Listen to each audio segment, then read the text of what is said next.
Shalom. Welcome to our presentation on the Dead Sea Scrolls.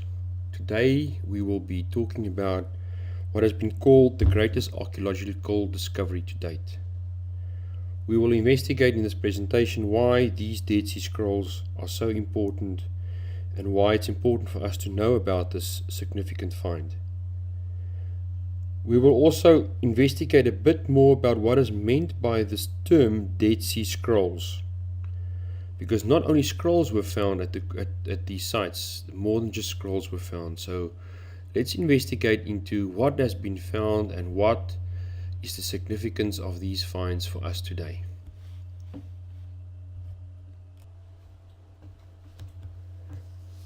In our study today, we will look at a bit more detail as to what exactly is it that was found. A lot of people, when they talk about the Dead Sea Scrolls, they talk about the scrolls, but a lot more than just scrolls were found. We will also talk about the location. Whenever we talk about the Dead Sea Scrolls, a lot of people automatically think about Qumran. But more than one location exists in the desert where these scrolls and other artifacts were found. So we will look at also when exactly were these scrolls originally discovered. The answer might be a bit more surprising than what you think. The next area that we will investigate is to have a bit of a look at exactly how these scrolls were studied after their discovery. Why did it take 50 years for all the texts to be published? All the texts that were discovered in the caves were published in a 40-volume series between 1955 and 2009. The series is called Discovery in the Judean Desert. It was published by Oxford University Press. It's an academic publication and therefore quite expensive, not something that you would find in the normal household library.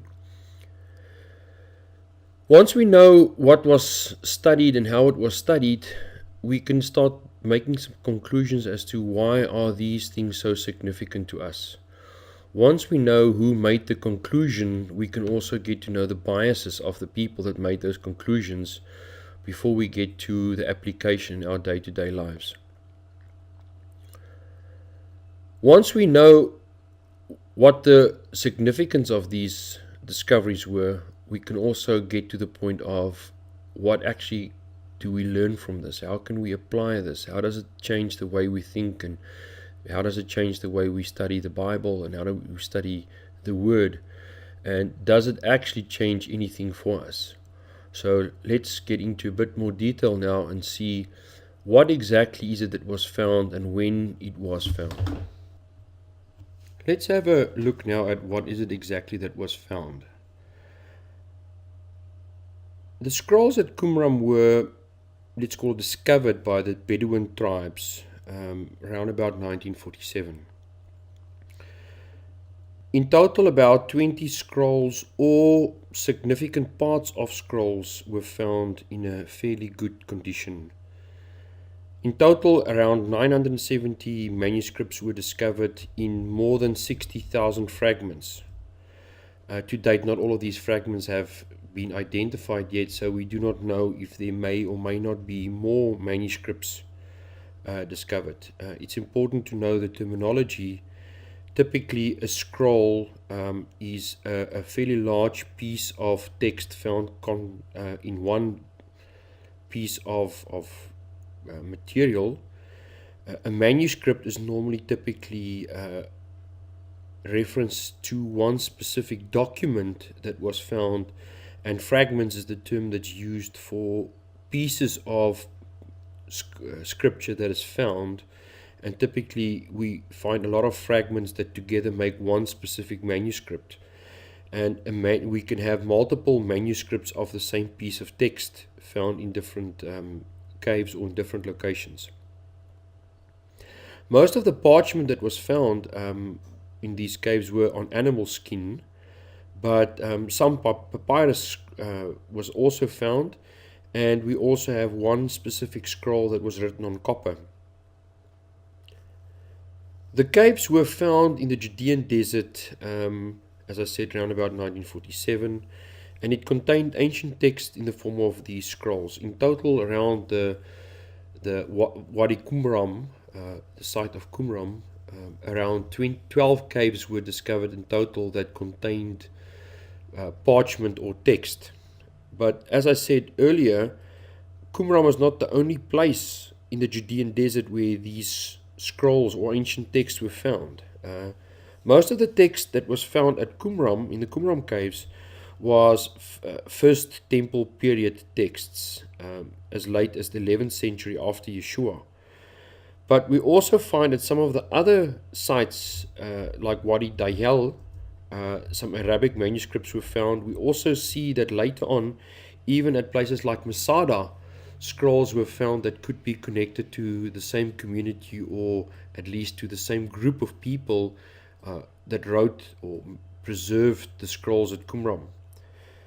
We also have another site, Nakhal Hever, in Arabic Wadi al-Kabat, where some significant findings were found, significant pieces of scroll or text.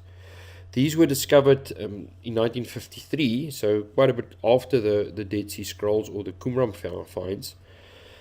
And they were discovered and investigated between 1960 and 1961 by an Israeli archaeologist, Yagil Yadin.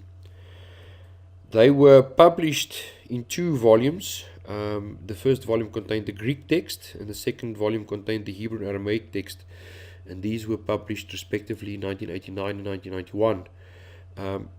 So what we also see, quite interestingly, is at the Qumran site itself, the site where the Essenes lived, in the compound itself, no scrolls were found.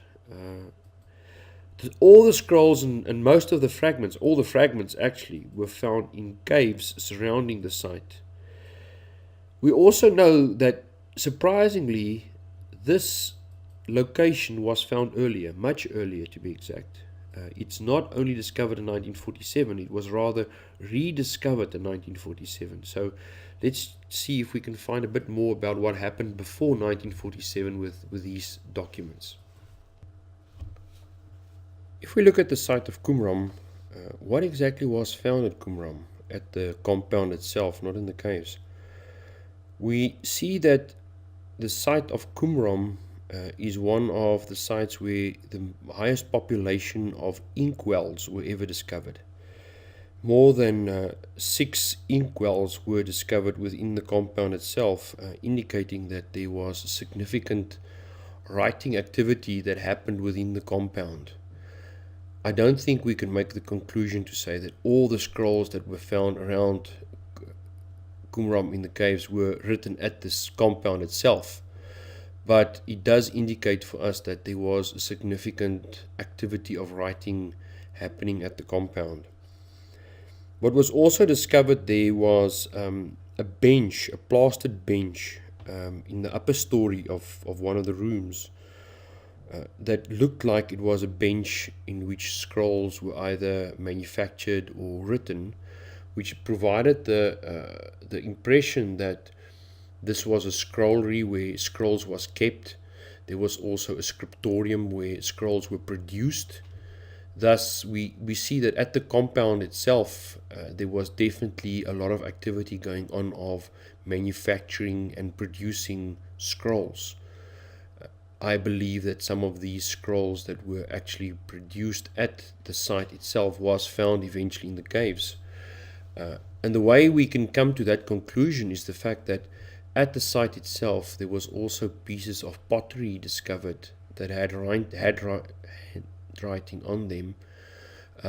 Now typically when a scroll was to start using a new pen, they would typically first try it out on a piece of pottery, and these pieces of pottery was discovered at the site, where you could see that there was practice writing on these pottery pieces.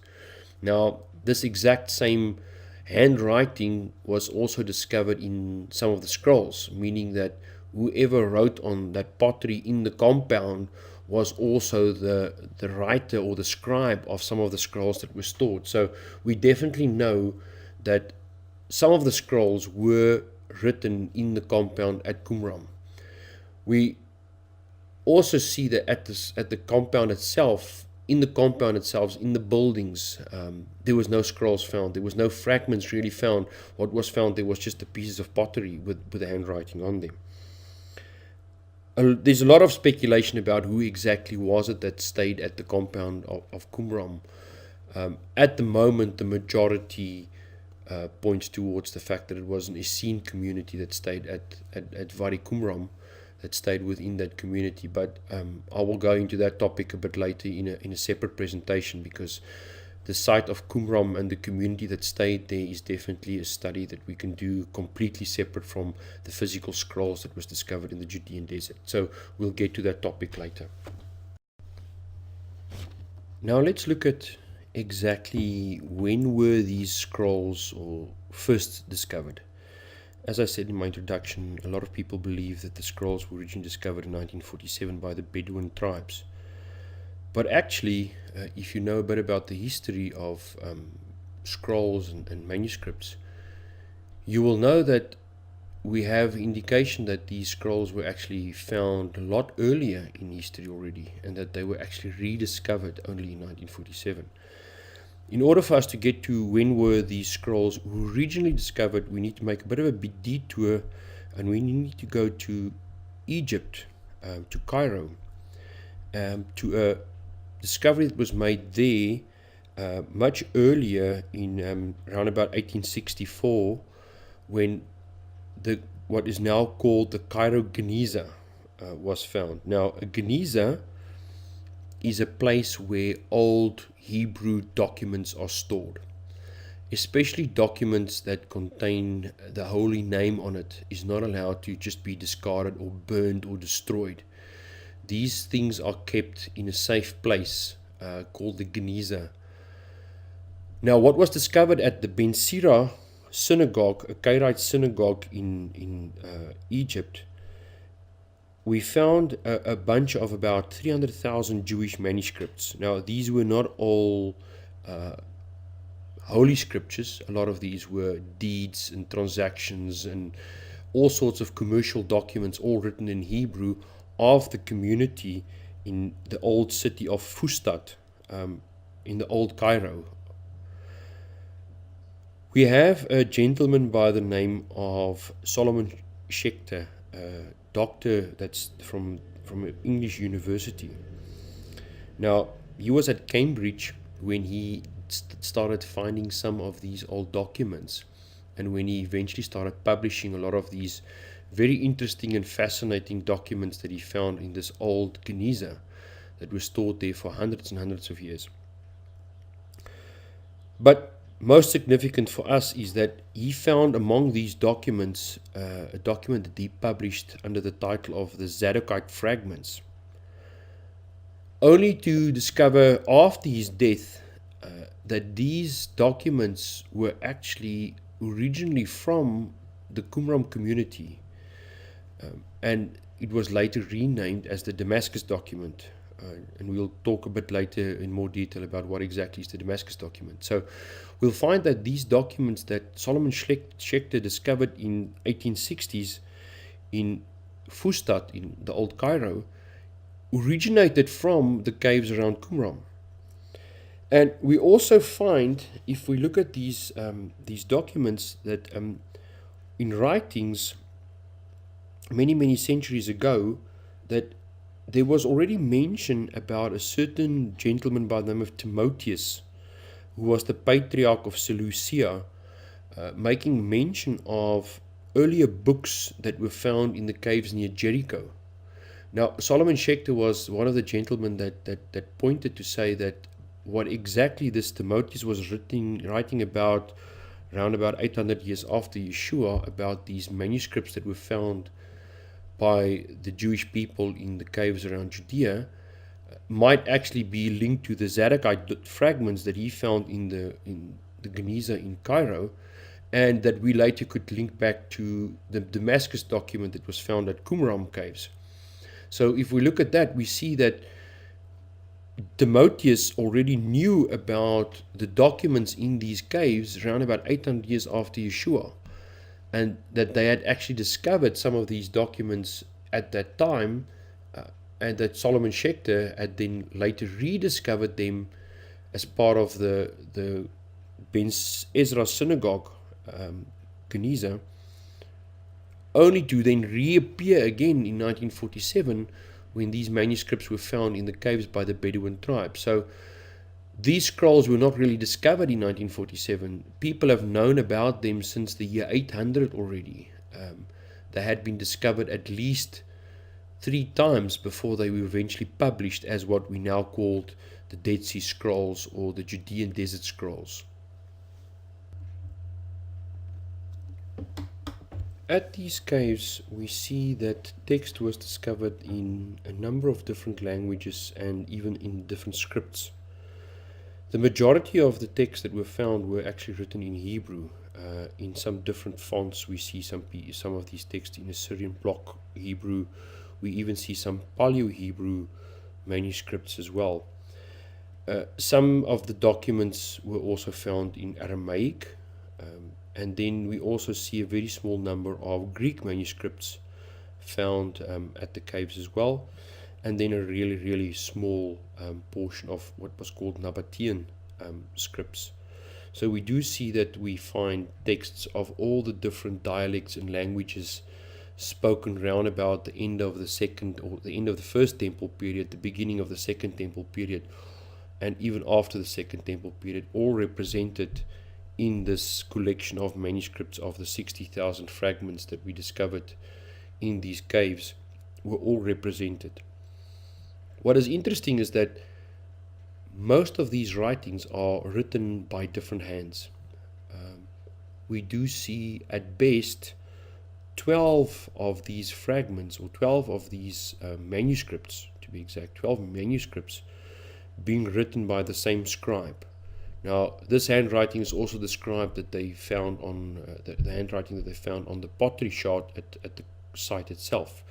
So we do see that there's at least some of the scrolls or fragments that was written most likely by the same person at the Qumran site.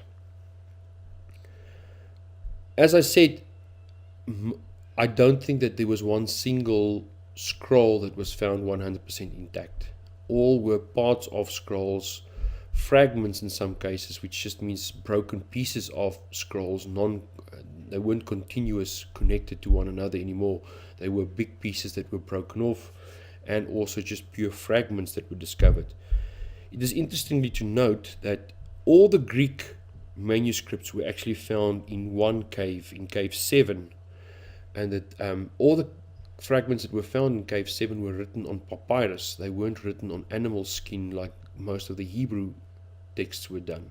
So there is some interesting facts to learn about exactly what language and what material was used for the writing, and we can also use that to date some of these documents to find out exactly when they were actually produced.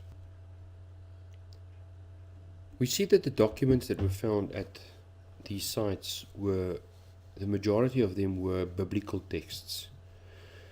Of these biblical texts, we will classify the majority of them at the moment as canonical books of the Bible.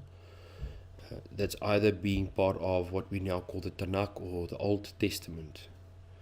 We also see some text that is now considered non-canonical from around the Second Temple period. About 30% of the texts that were discovered were of this classification or this category. Of these biblical texts, most of the books of what we call the Bible today has been discovered in the fragments at these different caves. The exception being Esther. Esther is the only one that was not specifically found. We can also imply that Nehemiah was found, although no actual text of the book of Nehemiah was found.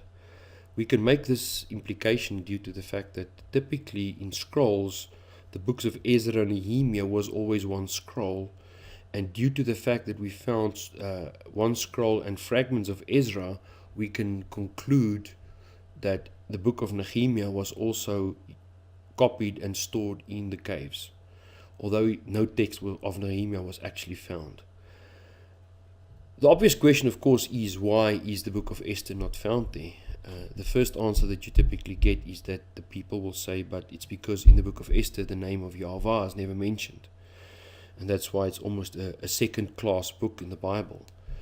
The other option, which I think is more relevant, is the fact that the inhabitants of Wadi Qumran, or the compound at Qumran, had their own calendar. We'll see that later on when we study the community at Qumran, is that they had their own calendar, including all the Levitical feasts that we know, but some additional feasts over and above the ones that we typically celebrate. And the one that is not on their calendar is the Feast of Purim, which is the feast that is mentioned in the book of Esther. So it would have not made sense for them to exclude the Feast of Purim from their calendar, but at the same time hold the book of Esther in the same regard as any of the other books on which they base their calendar. So that might be the reason why we do not see the book of Esther at all in any of these caves and why it was not present. Over and above these biblical texts, we also see quite a large portion of secular documents. These are documents that typically describe the community that lived there, their rules, how they interacted, what they thought, what they believed, and the whole way in which they set their community up, the rules, everything that regards the regulation of the community and their interpretation. At the sites of Qumran, we also find Pesher Habakkuk, which is actually the oldest ever commentary on the Bible. It's a commentary on the book of Habakkuk. We'll delve into that a bit later, but so we can also see that in this library of scrolls, we also find the oldest commentary ever written. In this community, we see that there is quite an interesting compilation of books that was discovered. If we look at all the fragments that were discovered and all the manuscripts, we see that the most common book in their library was actually the book of Psalms. Now, typically this can be justified by the fact that the book of Psalms is used as prayers, as part of their liturgy of their daily, annual and weekly cycles of prayer. But also because of the fact that the Psalms make actually quite a number of times make a reference to the Messiah, and has quite a lot of messianic prophecies contained within the book of Psalms. The second most common book that we find in these scrolls is the book of Deuteronomy, of which we find around about 27 copies. Now, the reason is that a lot of people have seen the book of Deuteronomy as a new covenant, as a different covenant. And we see within this community, if you study the different scrolls and their rules and regulations, quite a bit of focus on covenantal renewal ceremonies. These ceremonies were done on an annual basis, where new people that have joined the group would make a covenant and the others would renew their covenants on an annual basis. So the theme of covenants and new covenants was a quite strong theme within this community. The third most popular book is the book of Isaiah. There 24 copies of was found. And the book of Isaiah has got quite a bit of information regarding the Messiah, the future, what will come at the end, what the Messiah will do. And the group that stayed within this area had quite a strong view of end time prophecy and what will happen at the end time, and the fact that they were in the end times awaiting their Messiah to return to them to restore what they believed was the correct kingdom, the correct priesthood in the temple. So that's why it's quite natural to see these three documents so popular within the total universe of manuscripts and fragments that we find at these sites. But is this really different from any other collection of manuscripts that we know? Let's compare the collection of manuscripts that was found in the Judean desert with other known collections of around about the same time. If we look at the Mishnah, we will see that in the Mishnah, which was compiled around about the year 220 after Yeshua, the Mishnah, which is actually meaning a teaching that is being repeated, being organized as a law book that contains the legal rulings and findings of the rabbis from the 1st to the 3rd century of the Common Era. We find that the Mishnah has most of its references to, first of all, the Pentateuch, the first 5 books of Moses, also called the Torah by some people, called the Pentateuch by others. So the laws of Moses is another common term for it. So the first 5 books of the Bible are the ones most commonly referred to by the Mishnah, followed by Psalms and Isaiah. So we see a bit of the same pattern there, although the focus is a bit different between the Mishnah and the Dead Sea Scrolls collections. Then the next collection that we have, of course, is the Apostolic Scriptures, or what is commonly referred to as the New Testament.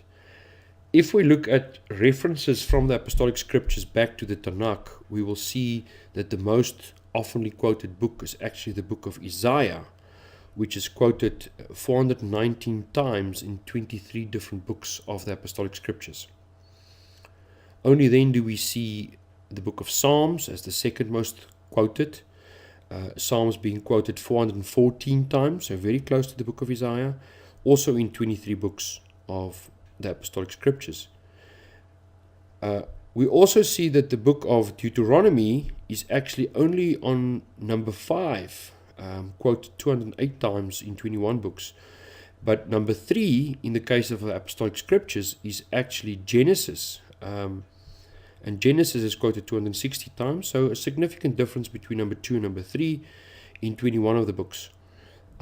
So although we see some commonality between the different collections, we also do see definitely a shift in focus, where the Mishnah typically would focus on the laws, where the Apostolic Scriptures would typically focus on the Messiah or the Messianic view, and also on Genesis as to where it started and where the Messianic promise originated from.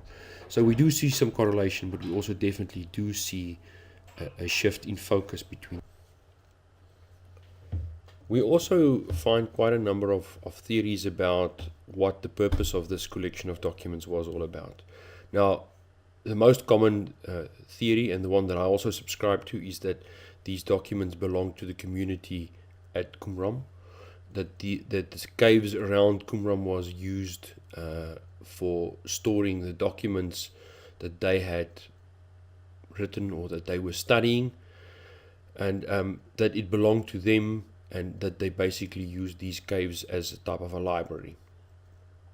Alternative theories also exist, for example, that the caves actually acted as a geniza. Now, a geniza, as you know, is a place where they store old documents that were no longer in use, typically documents that got damaged or were just too old to be used anymore. The Cairo Geniza is a good example of a place where these documents were stored. Both biblical and non-biblical texts were stored. In the case of Fustat in Cairo, it was anything that contained any Hebrew, any forms of Hebrew were stored in this Geniza and was not just simply destroyed.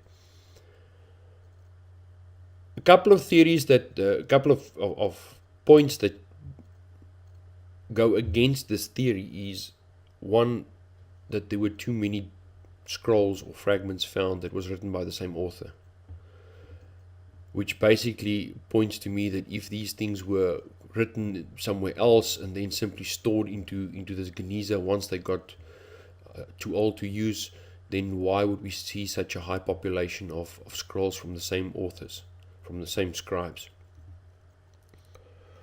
And too many of these documents actually sing the same song.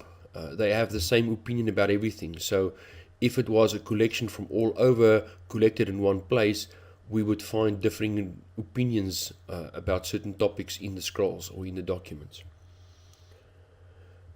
The most convincing point for me is the fact that a lot of these scrolls, or some of these scrolls, were found in clay jars. They were wrapped in linen, which means that they were precious and they were being protected. If it was something that was no longer in use and simply to be stored somewhere safe, then why go through all this trouble? The other thing that is also quite important to know is that some of these caves were handmade. They were made specifically for the purpose of storing these documents.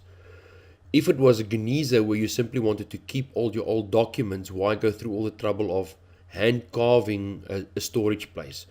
There was enough other natural caves around Qumran if you simply wanted to use them as a dump for old material.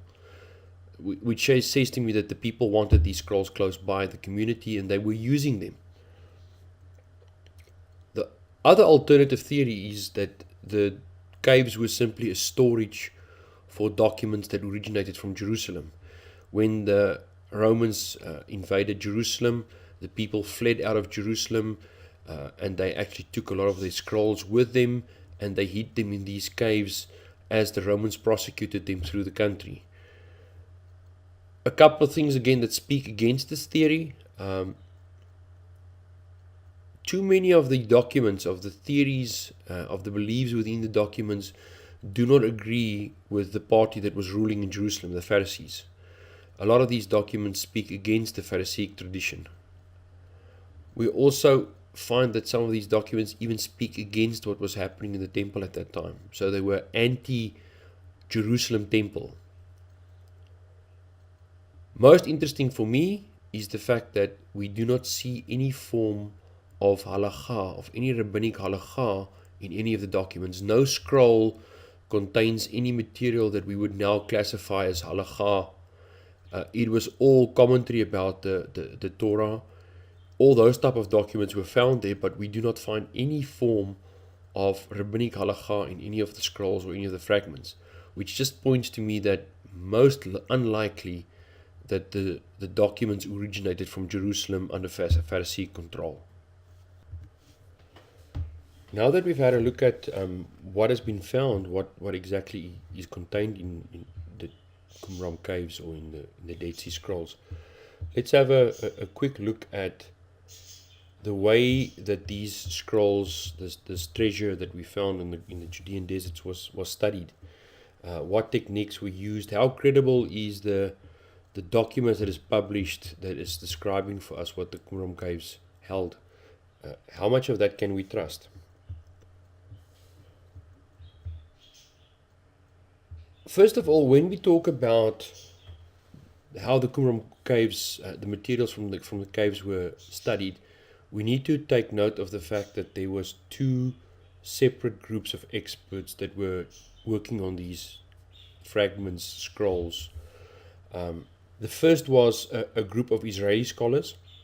They only studied 7 specific scrolls, and the majority of scrolls and fragments was done by an international group made up of a bunch of people over many years. The techniques they followed was quite different, and also the results that they got was quite different. So it's important that we keep a bit of an eye on how different that. The scrolls that was done by the Israelis was originally bought around about 1947 from the Bedouin tribes that discovered these scrolls. The scrolls were bought via intermediaries in Bethlehem, and later on they bought another 4 scrolls in the US, in the United States. After the 1967 war, another scroll was bought, the Temple Scroll, of which we will talk a bit later in more detail. After the liberation, they found this Temple Scroll. These scrolls that was studied by the Israelis are now in the Shrine of the Book, which is in Jerusalem, in the museum there. So you can also already go to if you go to Jerusalem, you can have a look at some of these scrolls that they found. I will touch a bit more detail now on what exactly is the material of these scrolls. The first 3 scrolls that were found was actually bought by a Professor Eliezer Sukenik. He was the head of the Department of Archaeology at the Hebrew University in Jerusalem at the time. These scrolls were discovered by the Bedouin tribes of what was later then called Cave 1 during 1947. They kept them for a while in their tents, and then they took them to Bethlehem to be sold.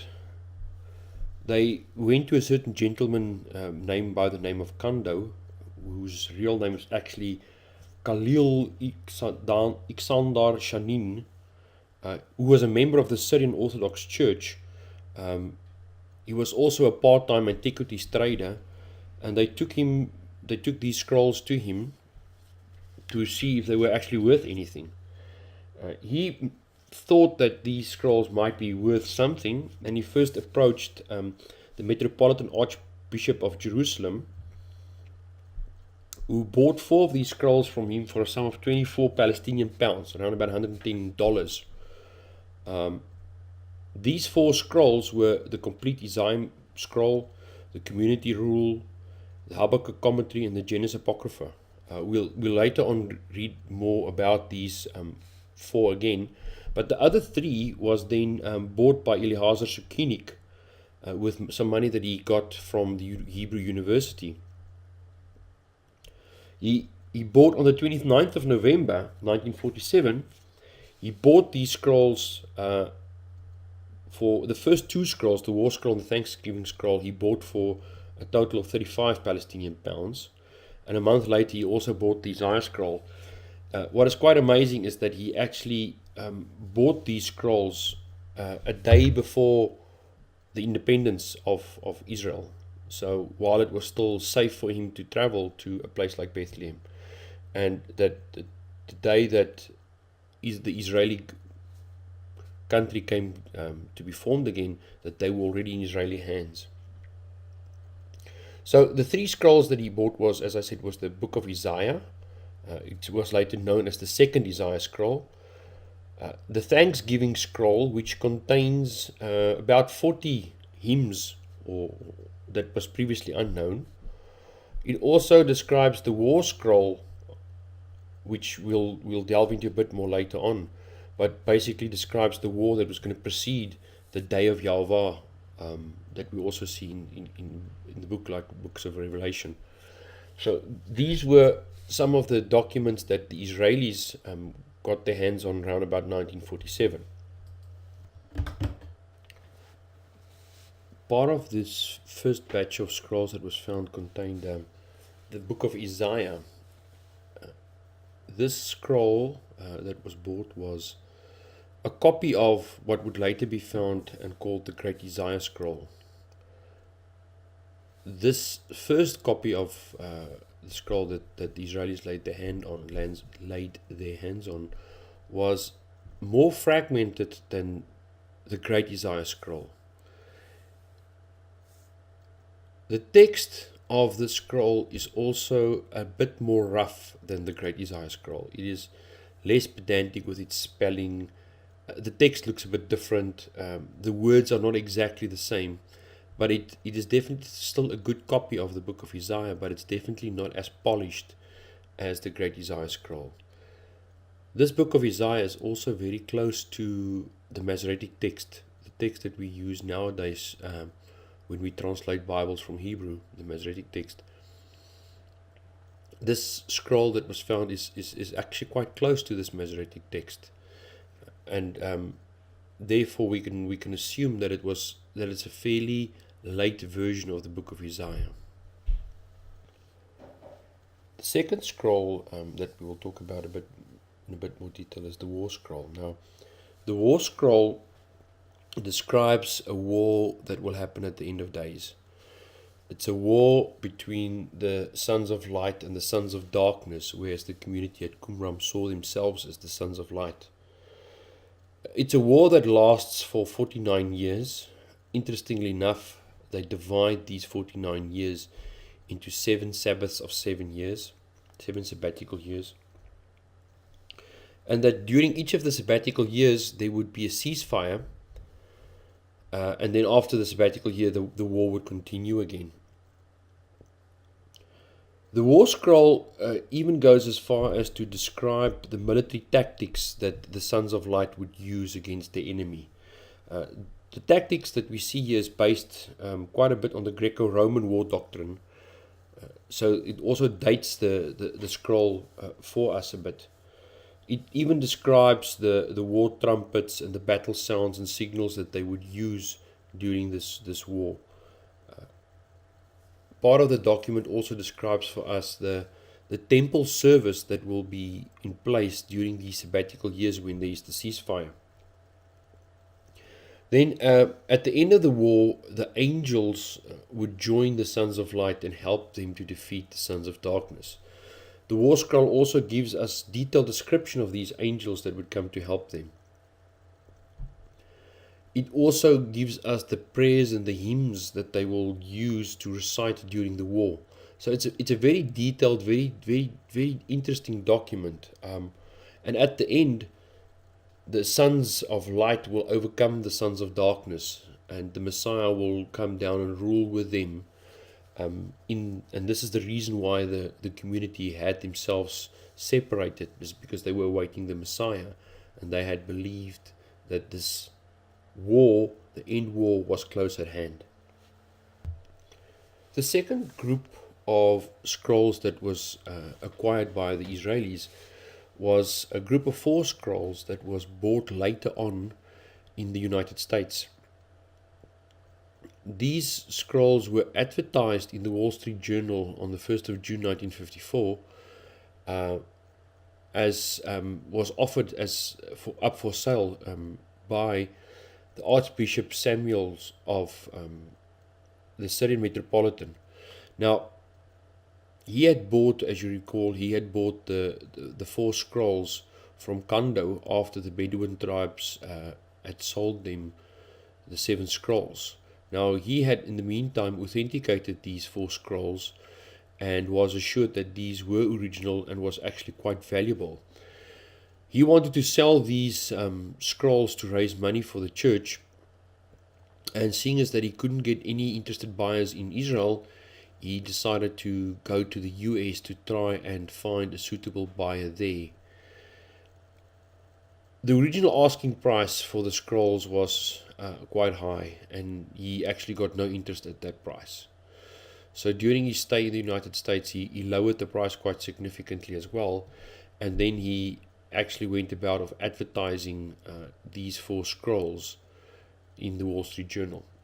Now, one person that was made aware of this advertisement is a gentleman by the name of Yigal Yadin, an interesting person. He is the son of Eliezer Zukinik, who was the original person that found the first 3 scrolls.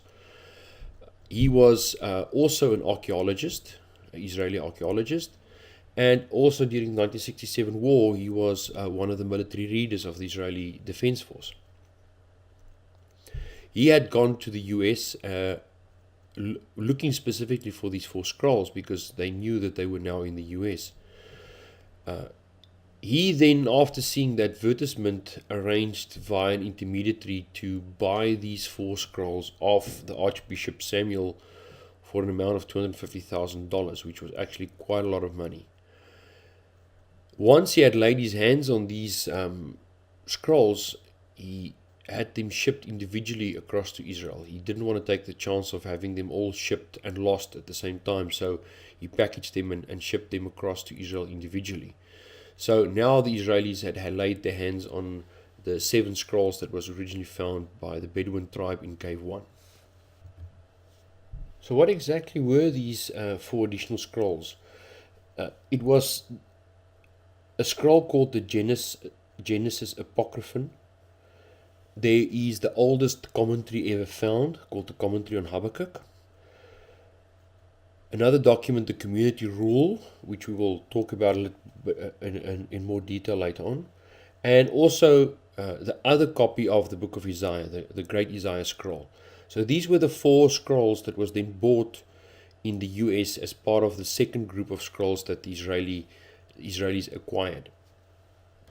So let's look a bit about more detail about these 4 scrolls that was bought as the second group. The first one, the Genesis Apocryphon, is as the others were found in Cave 1 by the Bedouins. It is written in Aramaic, not in Hebrew. It's an Aramaic document. The chances are most likely that it was not originally written at Qumran, that it was brought there from another place. And we can see this in the way it was written, the way it was, the style, and even some of the text that was being used. It was not common to the other texts that were found there, therefore most likely was not produced at the Qumran community. It is actually a document that expands upon the text of Genesis. It doesn't comment on Genesis, it expands in an exegetical way. To give an example, for example, it tells about how Abram asked Sarah to lie to Pharaoh, and that the night before, Yahweh had warned Abram that he may be killed because of his wife. So it appends a bit to the story of what is recorded in Genesis. For example, in the same story, the commentator would also go on to say that at this time Sarah was over 65 years old, but yet she was still so beautiful that the Pharaoh wanted him in her palace, wanted her in his palace. So they add additional text to explain the stories that was going on in Genesis. So they don't comment on the text, but they expand it. It is typical of the Jewish literature of the period, of the Second Temple period. It's not uncommon to see these type of things, and this is also the same way of commenting that we would also later on see in the Midrash, where there's all sorts of stories being appended to the story in order to explain it better or to enrich the story to make it stick a bit better. So not all biblical, but it's based on the biblical and then expanded in order to explain what is in the biblical text. The next scroll that we will look at is the commentary on Habakkuk. As I said before, this is the oldest commentary on the Bible in existence today. It is a real true commentary on the text. The structure of the scroll is quite interesting. It cites the Bible verse, and then it goes on to say its true interpretation is, and then it would give an explanation of the verse. The purpose of this document is quite obvious. As the community at Qumran believed that they were in the end days and that the end times was about to start, if they wanted to substantiate that, they had to be able to prove that all end time prophecies had been fulfilled. And that specifically is the purpose of this document. The commentator uses his commentary to explain why they believe that all the prophecies in Habakkuk has already been fulfilled and how they've been fulfilled. So it's the best preserved commentary that we have out of the Qumran find.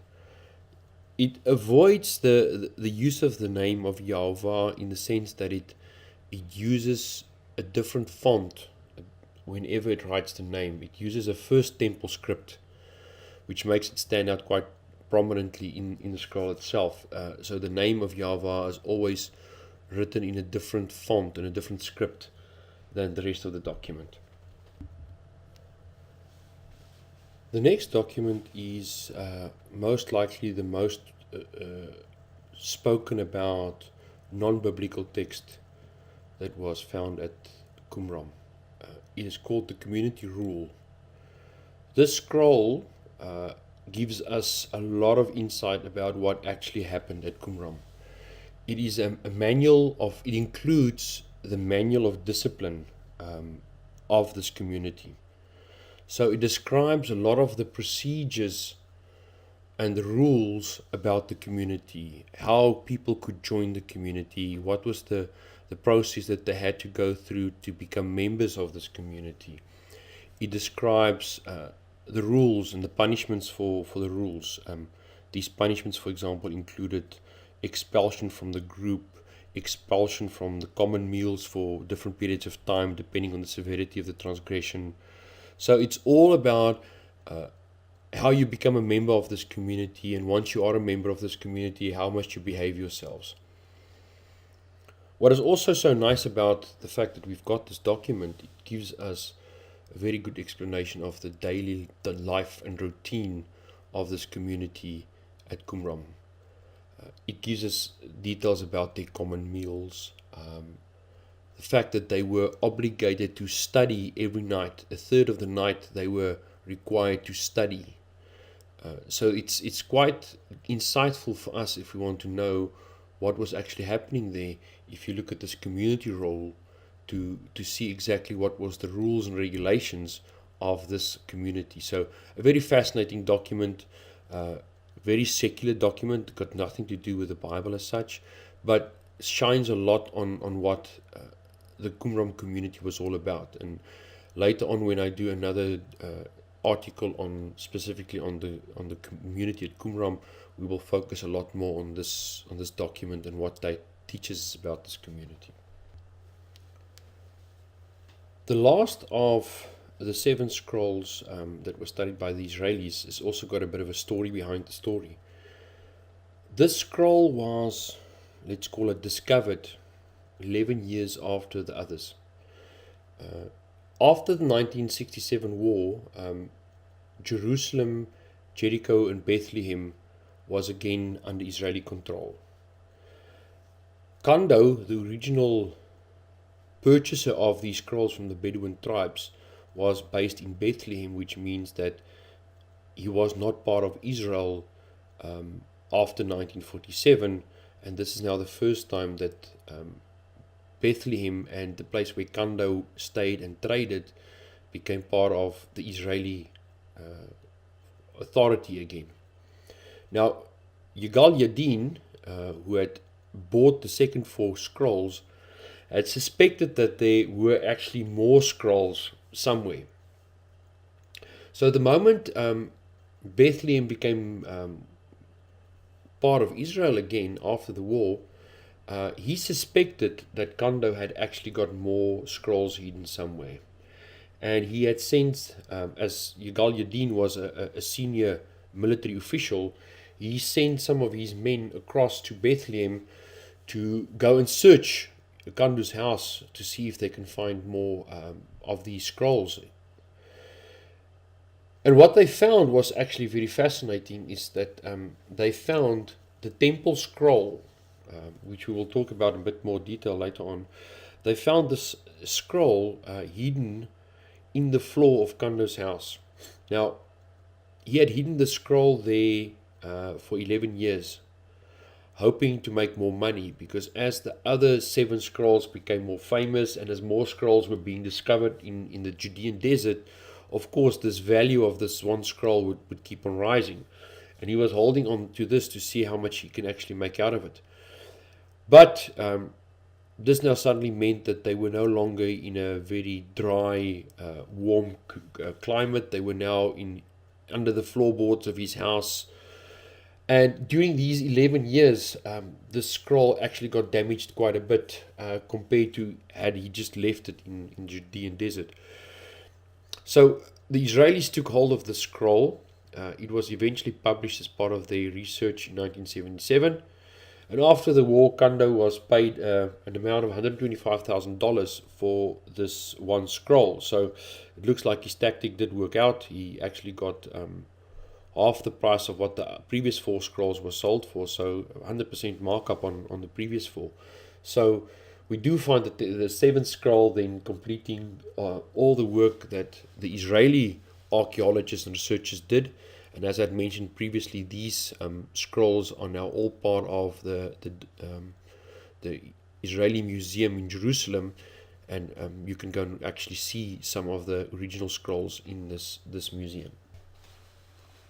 The second group of academics that was responsible for studying the findings of what was found in these caves in Judean desert was what was called the International Group.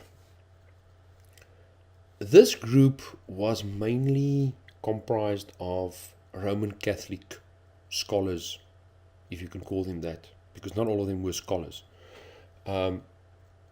Most of these people involved in the studies was from an organization called École Biblique, which is based in Jerusalem. Now, what is interesting about this is that this unit was founded by a Father Lagrange, who was one of the earliest members of the Association of Pontifical Biblical Commission, it's called. Now, what's very interesting about this specific group is that They were founded in 1904, and their task is to ensure that all the materials, all the communications that goes out of the Roman Catholic Church agrees to the decrees of the Roman Catholic Church. In other words, they are supposed to protect what the Roman Catholic Church believes in whatever gets published. So they are sort of a guard dog of whatever the Roman Catholic Church puts out, that it does not contravene any of their beliefs or any of their decrees. Now, during part of this investigation of the scrolls of the Judean desert, this commission was headed by Cardinal Joseph Ratzinger. Now, most people will actually know Cardinal Ratzinger as Pope Benedict the 16th. That was the Pope from 2005 to 2013. He was also the former head of the Congregation for the Doctrine of the Faith. Now, this is historically the Roman Inquisition. So we see that a lot of the people that involved in the study of the scrolls is also very tightly connected to the internal structures of what the Roman Catholic has to protect what their beliefs are and what the world finds out about what they believe. So one of the things that they will typically do, this commission, is any documents that they find that contravenes anything that they believe, they will either ban or destroy the document. If they have got possession of the documents, they will destroy them. If they don't have possession of the documents, they will ban these documents, and the followers of the Roman Catholic Church are not allowed to read these documents. So they are basically in place to protect the doctrine and the religion of the Roman Catholic Church. A lot of the people, like for example, the original leader of the group, Roland de Vaux, which was a French-born Roman Catholic priest, was part of this group.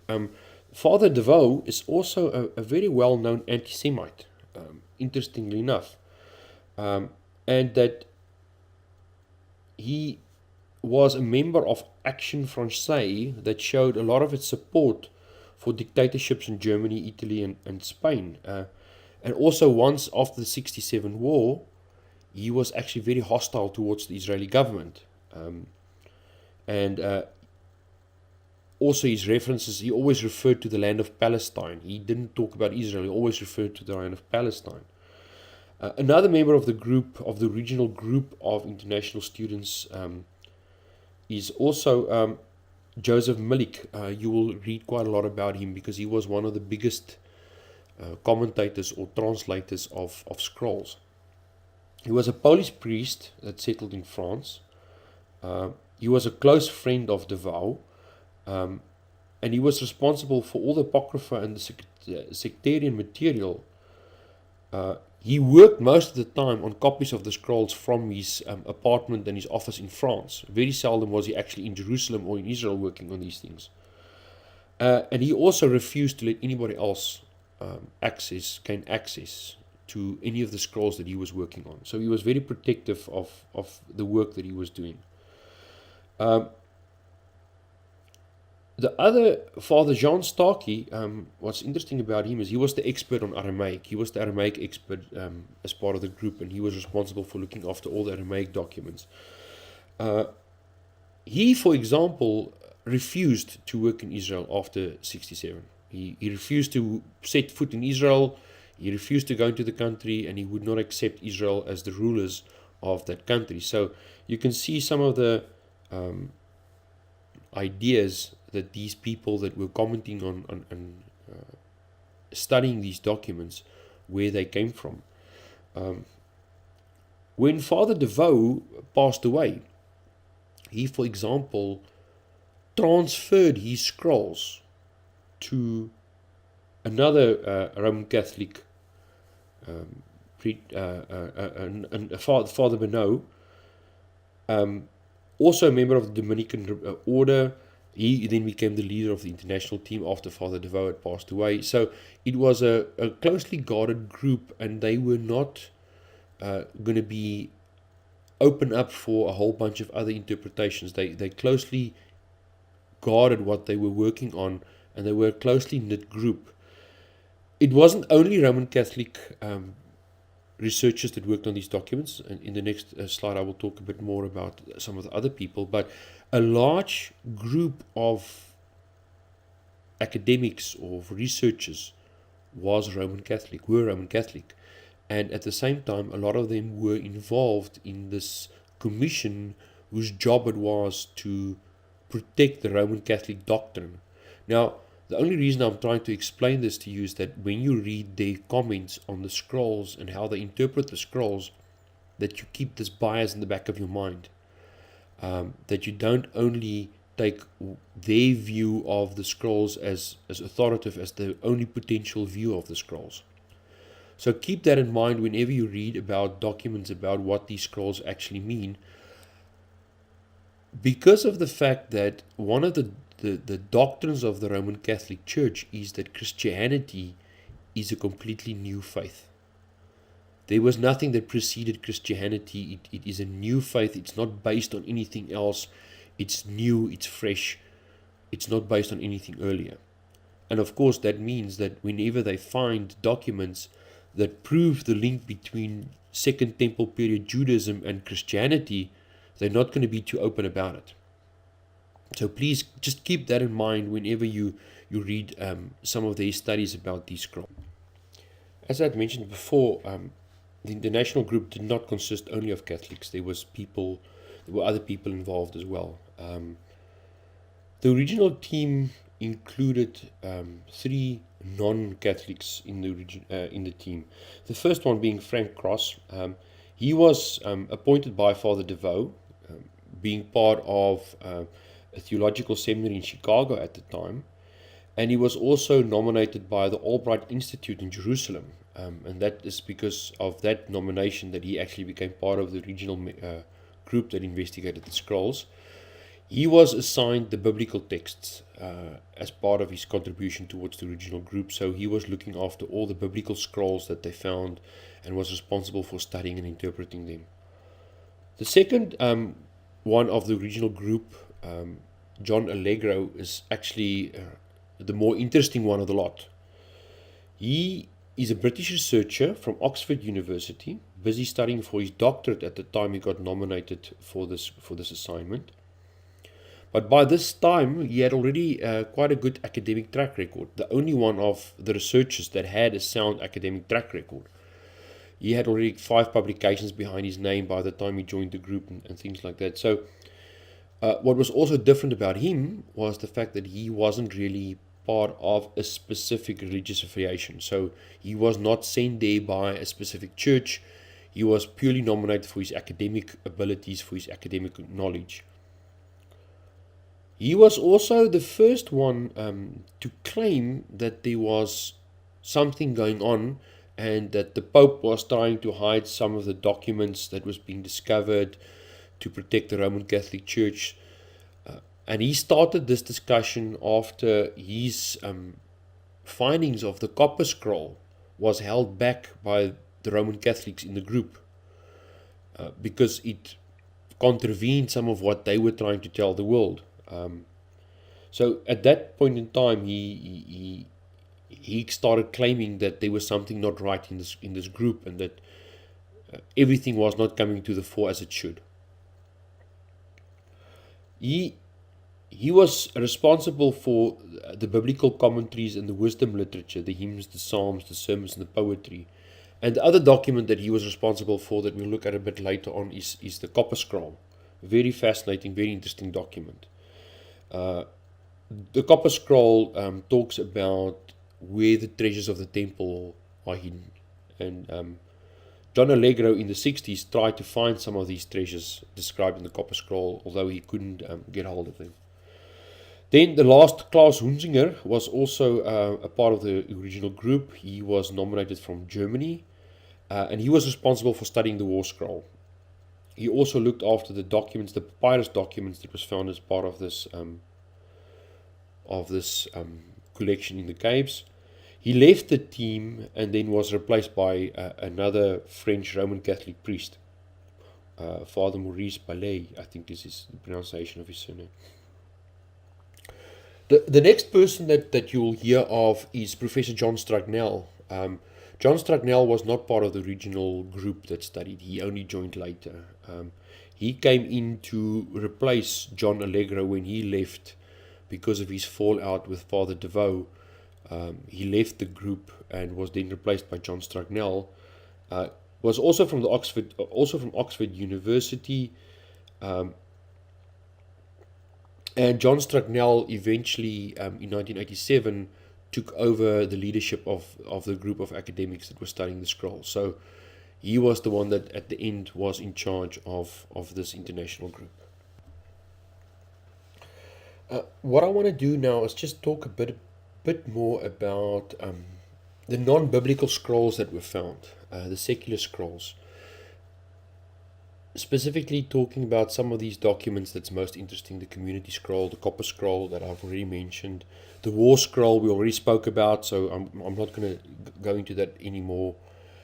The Damascus document, but then also the fascinating temple scroll that we will talk about. So just a bit more detail about all these non-biblical texts that were found, because these are typically less well known than the Bible texts that were found.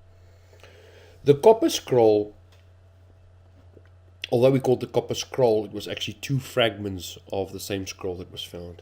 Now, it's the only scroll ever to be discovered that was written on copper. Obviously, that's why it's called the copper scroll. What this text is, and this is the theory, is that it contains a map to all the treasures of the temple. That before the Romans occupied Jerusalem and destroyed the second temple, that the people actually collected all the treasures out of the temple and hid them all over Israel. And that this document contains a map, a very cryptic map, to where all these treasures of the temple are buried. To date, none of these treasures have ever been found. So that's why I'm saying it's still just a theory. It's difficult to follow exactly how this map works because the text is not complete. Therefore, you cannot really find the beginning of where this thing starts. And if you don't know where to start, it's very difficult to follow any map. If you don't know where to begin, no map really makes sense.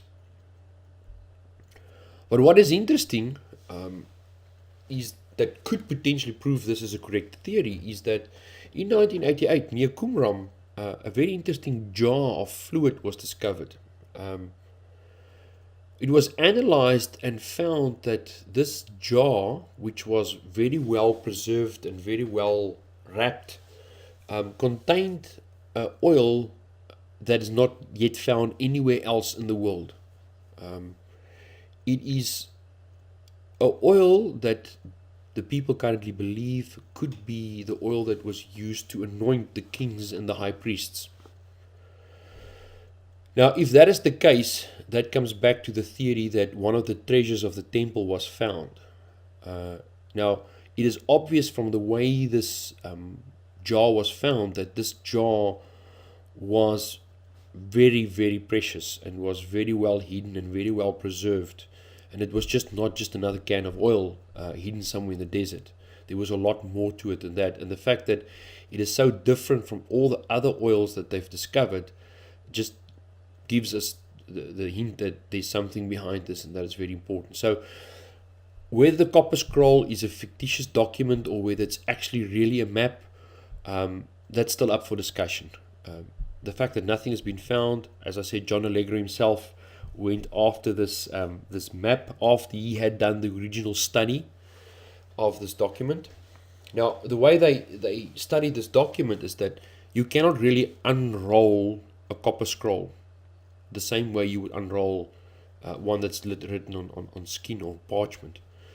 So what they did was John Allegro with some other guys worked on a technique where they could actually saw this copper scroll into fragments that they could lay side by side eventually, and therefore they could actually unravel this copper scroll without breaking it into small pieces, and then they were able to read the text that was contained on this copper scroll. So it was a very fascinating story to go and read up about how they unraveled this document and what this copper scroll is all about. The next interesting non-biblical scroll that we will look at is the Damascus document. Now, as I had mentioned before, this is the only Qumran sectarial work that was known before the discovery was made in the Judean desert in 1947. It had already been found without the connection between Qumran and this document being known. It was found in the Cairo Geniza by Solomon Schechter, who had found copies of this in the Geniza in Fustat.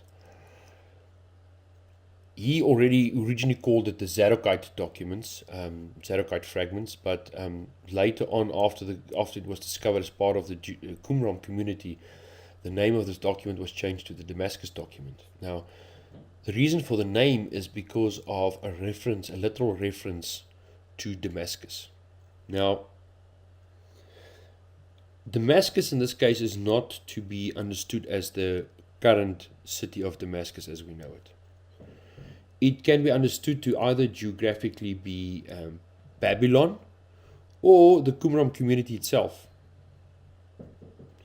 If it's symbolic, then we can most probably go back to Amos 5:27, where it goes, the text goes, "And therefore I shall take you into exile beyond Damascus." So that is most probably where this term Damascus comes from, is from the biblical text of Amos. And in this document, on the Damascus document, there is quite a bit of reference to this Damascus as well. Now, whether it's a physical location or whether it's purely symbolic, that's not certain. This document itself can be divided into two separate sections, the admonition and the laws. Now, the admonition comprises a bunch of moral instructions, exhortations, warnings addressed to the members of the group, and it serves as a kind of introduction to the laws. Now, the laws looks at this new covenant community, and what are the rules that has been expressed for this community by the teacher of righteousness. Now, when we talk about the Qumran community in a follow-up document, we will look a bit more about who's the teacher of righteousness. But the teacher of righteousness, who was the leader of the Qumran community, made a number of laws or rules. And this is then what is included in this Damascus document. It goes into great detail about the different social arrangements within this group, and how that was taking place in the time at that community. So once again, a non-biblical text that goes about more about the community itself, and the rules and regulations for that specific community. The last one of these secular texts that we will look at is the Temple Scroll. Now, the Temple Scroll has been described as like a sixth book of the law. It is different than the others in the fact that it describes how the temple should be managed. Other scrolls show the expectations that the community, the Yahad, have when they will manage the temple. It talks about the temple in Jerusalem, its furnishings, its fixtures, how the structure works. A lot of descriptions about the temple of Jerusalem.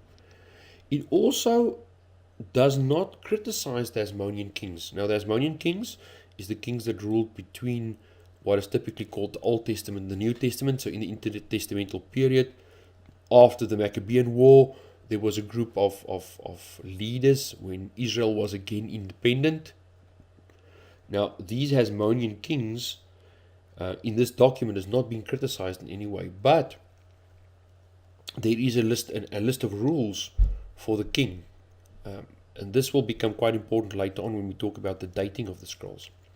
So, what laws is contained in this temple scroll? It's laws about things like ritual purification, marriage, and sexual practices, but it also contains some laws about the king of Israel, about his character, about his behavioral obligations, how he should be, how he should behave himself, what he's obligated to do, who he's obligated to be. And this is typically not something that's found in the Pentateuch. There's some rules in there that is not found in what we would call the Tanakh today. So we'll also see how this puts some doubt about the dating of the scrolls, this specific temple scroll. Now that we have covered exactly what is it that was found in the Judean desert, we've looked a bit at who it was that studied these documents, what biases they brought to their interpretation, and exactly a good example of some of the documents that were found there. The next thing would now be to look at, but why is this finding of the documents in the Judean desert so significant? What impact does it have on us? So let's look a bit more about this, behind the significance of this archaeological find. A couple of things that make these things significant is, first of all, they were found in Israel. We believe that Israel is the place where a lot of the history of the Bible took place. Now at Krubet Qumran and other places in the Judean desert, this is where all these fragments and scrolls were discovered. These scrolls were written in the biblical languages: Hebrew, Aramaic, and Greek. They contain some of the oldest manuscripts that we have of a lot of the books in the Bible. The oldest is what we have got from Qumran, or the Judean desert. They give us some information about early Judaism, because these are also some of the oldest texts we have of Judaism. They also give us an idea of what one of the groups of the Second Temple period Judaism believed and how they were thinking. They will also provide us with some additional information about the time of the Apostolic Scriptures, because this community in Qumran existed at the same time as the writings of the Apostolic Apostles were happening. So historically, they are at the same time in happening as the Apostolic Scriptures. So it also gives us a bit of an idea of what was happening, how people were thinking, what they were saying at the time of the New Testament or the Apostolic Scriptures actually happening. The scrolls that were found in the Judean desert contains text in the languages of the Bible. So they contain texts in Hebrew, Aramaic, and Greek. Majority of them being Hebrew, but once again, it's not a singular Hebrew. We will see that the Hebrew that was found there covers many generations. The scroll 11Q1, which was found in cave 11 at Qumran, scroll number 1 from that cave, is written in Paleo-Hebrew, one of the oldest forms of Hebrew known to date. So we found that in Qumran as well. Also, another scroll that was found at Qumran in cave 4, scroll number 41 or fragment number 41, contains what is known to be as the oldest copy of the Ten Commandments. So, as we stand today, it's the most original version of the Ten Commandments that we've got in writing. We also see some documents written in Aramaic. As you know, Aramaic was well known as a spoken language and as a language in the time of the Second Temple period. It is a language that originated out of Hebrew during the exile to Babylon. This language also developed as a mixture with Hebrew and some of the other languages, and that's where Aramaic was formed as a language, and that was quite common in the time of the Second Temple period. There was also at Qumran found some documents in Greek. Now the documents in Greek was of the minor prophets. There has been speculations about apostolic scriptures writings being found at Qumran. That has not been conclusively proven in any way, that any part of the apostolic scriptures was found in Judean desert as part of this find. There were some Greek texts found, but these Greek texts were Greek versions of the minor prophets. We know that at the time of the Second Temple period, the Greek texts of the Tanakh was actually quite well in circulation. The Septuagint was an accepted translation and was very well circulated and available, and we find that some of this Greek text also in some of the caves in the Judean desert. For me, the most significant thing about this archaeological find is that it gives us the oldest manuscripts. It gives the oldest manuscripts of a lot of these documents. Before we discovered the fragments and the scrolls in the Judean desert, the oldest documents, oldest copies of documents we had was around about 1,000 years old. After this find, we moved back more than 1,000 years to about 2,250 years old. That is really how old some of these documents are. Now, what is significant about this is it actually takes us back to before the establishing of the Masoretic text, the standardization of the Hebrew text. So it brings us to a period before the Hebrew text was being edited to standardize it. So a lot of people are saying that it provides us with a more original version of the text. Now, I think just to be clear, the text that we find there doesn't really invalidate the Masoretic text in any major way. There is some differences, and we'll talk about that later on, but it doesn't invalidate the Masoretic text. But it does take us back a fairly big leap to before the standardization of the text, and that's why it makes it very interesting for people that want to study the source and the original languages of the Bible, if you can go back to before the standardization effort that was done on the Hebrew texts. When it comes to the dating of the scrolls, I mentioned some numbers earlier, but I need to mention also is that there is not a singular view on the dating of the scrolls. There is two camps, the first one being the majority camp and the second one being the minority. The first camp relies a lot on external evidence. Now this is typically what was followed by the international team as well, where we basically use things like carbon dating and a whole of other techniques to determine the age of the scrolls. The second group, the internal evidence group, holds a different theory regarding the dating of the scrolls. Now this theory was first proposed by two gentlemen by the name of Roth and Driver, and it was later on picked up by Professor Robert Eisenman from California State University.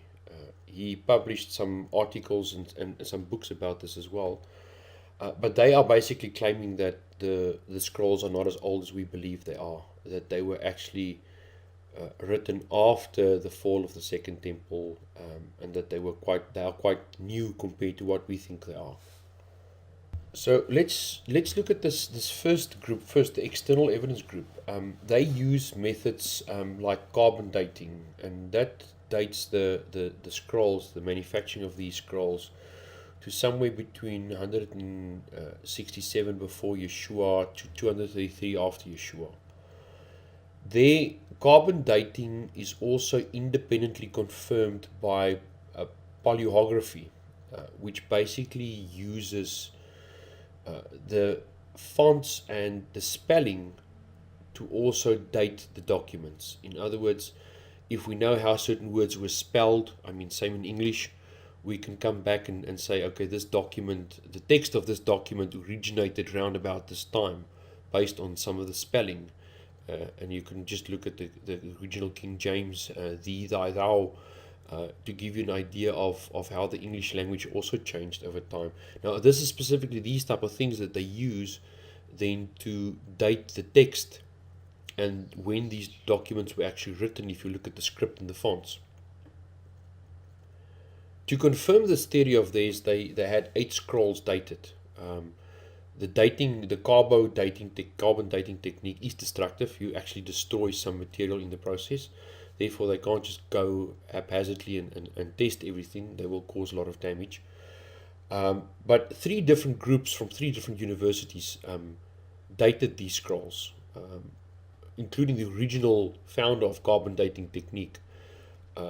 And they all roundabout confirmed this time frame as the time in which these documents were manufactured or created or written, which falls in line a lot with the theories about what this community was all about and what they were writing about. So that is the majority view at the moment.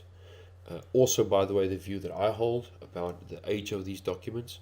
So I'm at the moment a supporter of this group, and we'll talk a bit now about the second group. The second group that we have is referred to as the internal evidence group. They claim that based on what is being written, what is being talked about in the scrolls, that the scrolls are actually much newer than claimed by the international group. What they are saying is that the scrolls were written after the resurrection of Yeshua, and that they post-date the apostolic period. Now, Roth and Driver were the first to come forward with this theory already a number of years back in 1958. So it's a fairly old theory. It was first described in 1958 by Roth in his book, The Historical Background of the Dead Sea Scrolls. And then later in 1965, he followed it up with a joint book with Driver. So Roth and Driver wrote a book, The Judean Scrolls, where they put forward this theory that states that based on what is being written and what is being said, the dating of the scrolls is wrong. Roth and Driver are well-known historic Jewish scholars. So they do come to the table with an academic track record of men that know what they are talking about and that have got some background, and it's just not a wild shot out of the dark. So they do come with some academic credit. They do come with a bias of being Jewish. So they have got a certain theory or a certain viewpoint to protect when they come to the table with this theory of theirs.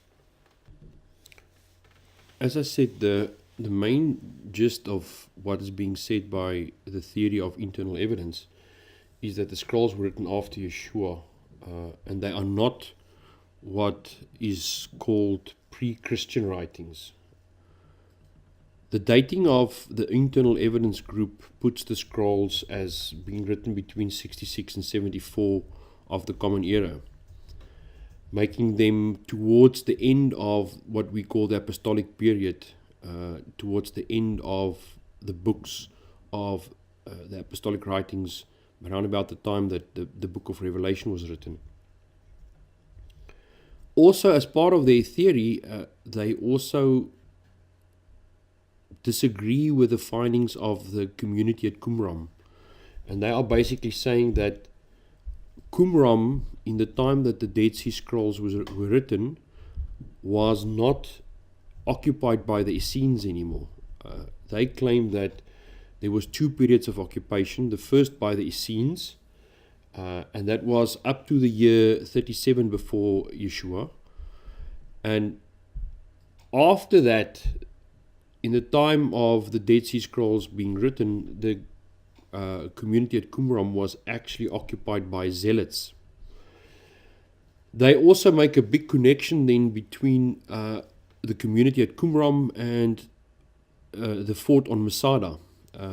The statement there is that it was the zealots that were fleeing oppression by the Romans that had settled in the Judean desert, and they had a couple of communities where they stayed, one staying in the fort of Masada, another one staying at the community in Qumran. So all of them in different locations over the spread across the Judean desert.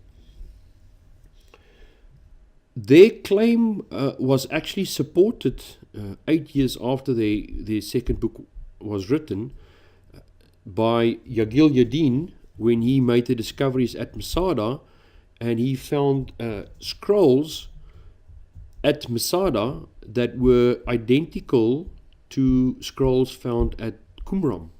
So there was a definite link established between Qumran and Masada as far as content and documents are concerned. Rothendriver and also Professor Eisenman later on claim also that the community at Qumran might not have been destroyed by the 10th Legion as is claimed, and they make a lot of historical connections that the 10th Legion was actually not in the region of Qumran in the year 68, and that the whole theory of the 10th Legion actually destroying the community at Qumran is a misinterpretation of what Josephus wrote. So there's some evidence that they claim that supports their theory that the scrolls were not written by the Essenes, they were rather by the Zealots, and that they were written after the resurrection of Yeshua. So what exactly is this content in the scrolls that is making the Internal Evidence Group claim what they are claiming? The first topic is specifically referring to the war scroll.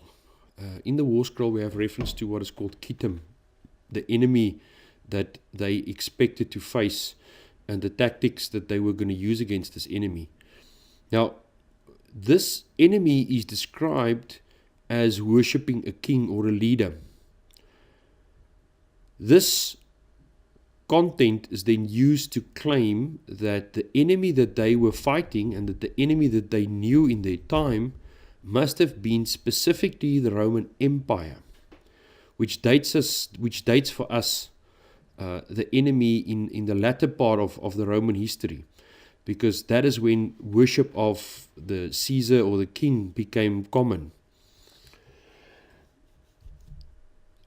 This content then makes them claim that if you were to place the war scroll as being written much earlier, then there wouldn't have been a worship of the king by the enemies, because when the Roman Republic existed, they never worshipped their leader or their king. The other content that is being used to support the internal evidence theory is the nature of the writings. The Internal Evidence Group point us to the fact that the writings contain a lot of messianic content, as we've discussed before, and also that the content is very militant and nationalism in its nature. These two factors then support their theory that says the group that we are talking about here would rather have been Zealots than Essenes. There's debate about the topic, exactly about what is the nature of the Essene community, were they pacifists or not, but that's another topic for discussion again later. The third point that supports their argument is their reading of the Temple Scroll. Now, as I mentioned before, the Temple Scroll is like a sixth book of the law, where it describes a whole bunch of additional laws and regulations about the temple in Jerusalem. In this book, in the scroll, there is a law specifically stating that the king of Israel may not marry his niece. Now, during the Hasmonean period, which was the time that the External Evidence Group claimed that the Essene community was active, this would not have been an issue because none of the Hasmonean kings ever married his niece. The incident of a king of Israel marrying his niece became prominent during the Herodian period, Herod and his sons ruling over Israel, which is from about 4 before Yeshua till the destruction of the temple. Thus, they are claiming that this law was written specifically to address that incident which happened much later. Also, there is a law in this book that says the king of Israel must be a native of Israel. Now, once again, for the Hasmonean kings, that was not a problem. All the Hasmonean kings, up to the Hasmonean kings, were all natively born Israelites. The first king that we see that is actually an Idumean was Herod. Thus, the claim of the Internal Evidence Group is that why did they need to write the law that says that the king has to be a native, is to invalidate the kingship of Herodes and subsequently his sons.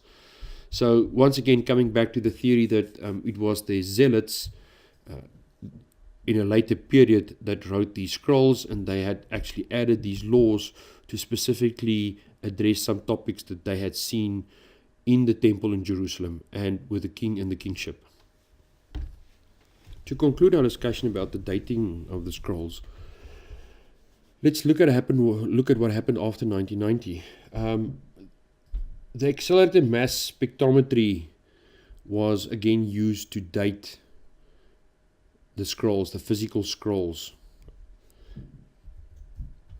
The dating of the scrolls was done by a number, 3 to be exact, different institutions, using latest technology available, scientific technology available, to date these scrolls.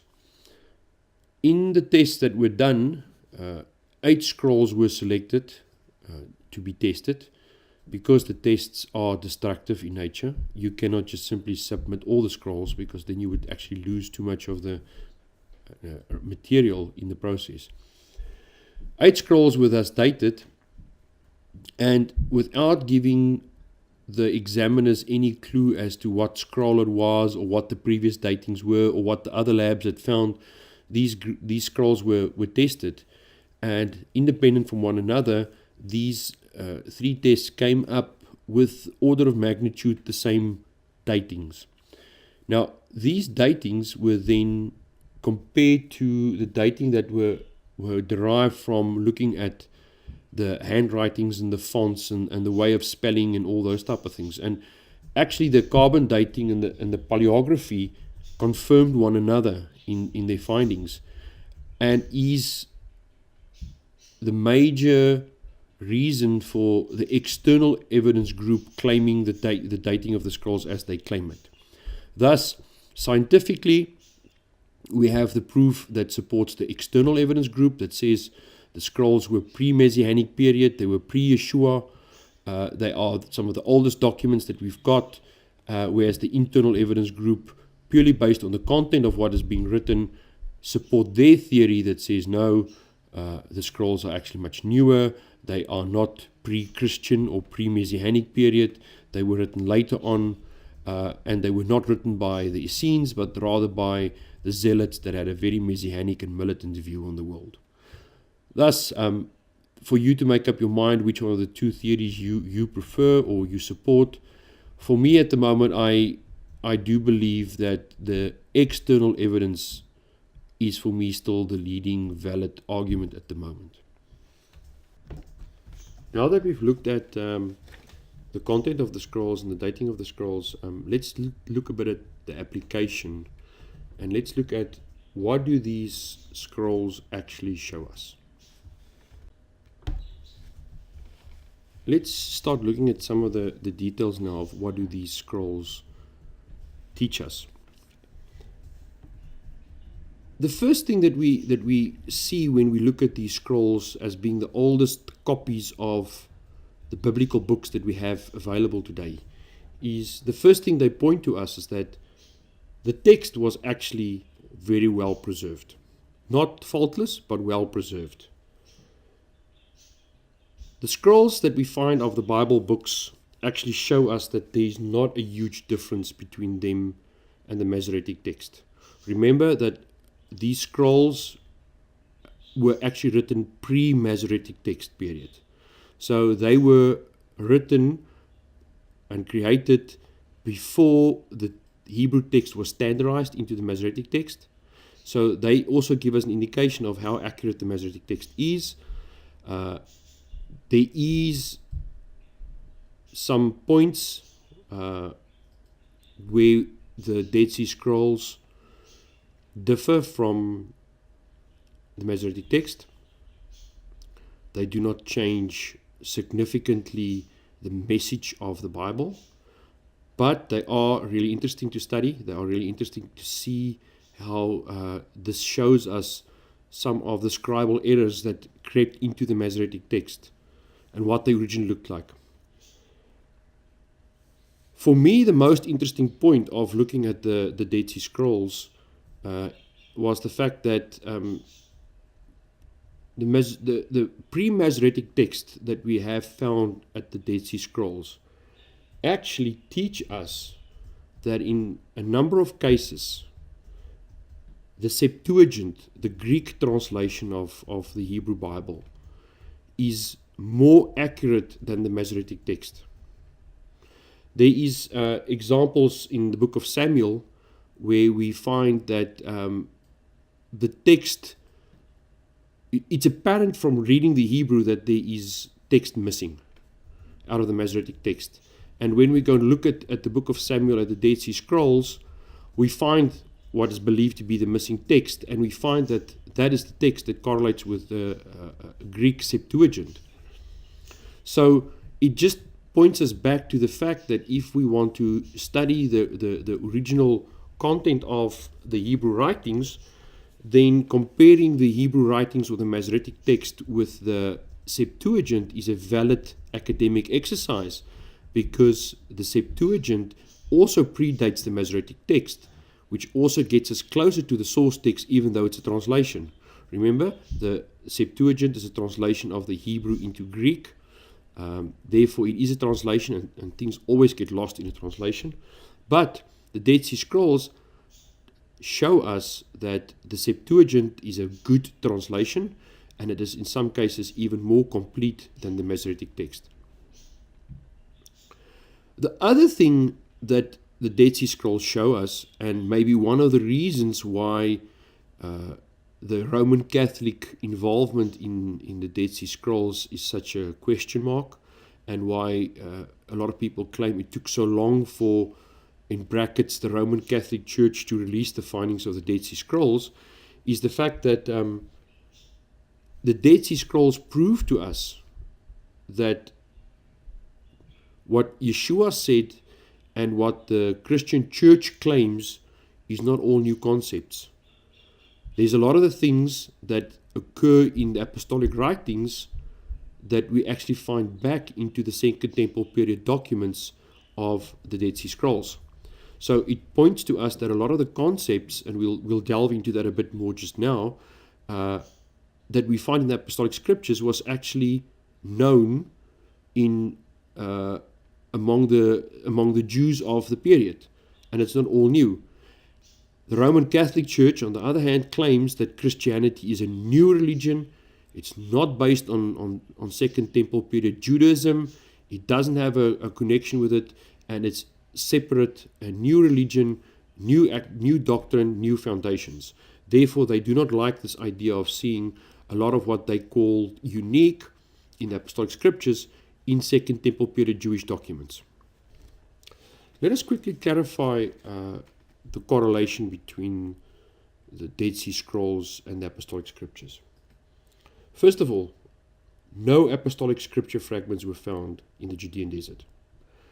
Yes, there were some Greek texts found, and there were some claims made that these Greek texts were part of the apostolic scriptures, but complete analysis of the small fragments that this claim was based on showed that the probability is very low that these small pieces of fragments that they found with a couple of characters on them were actually apostolic writings.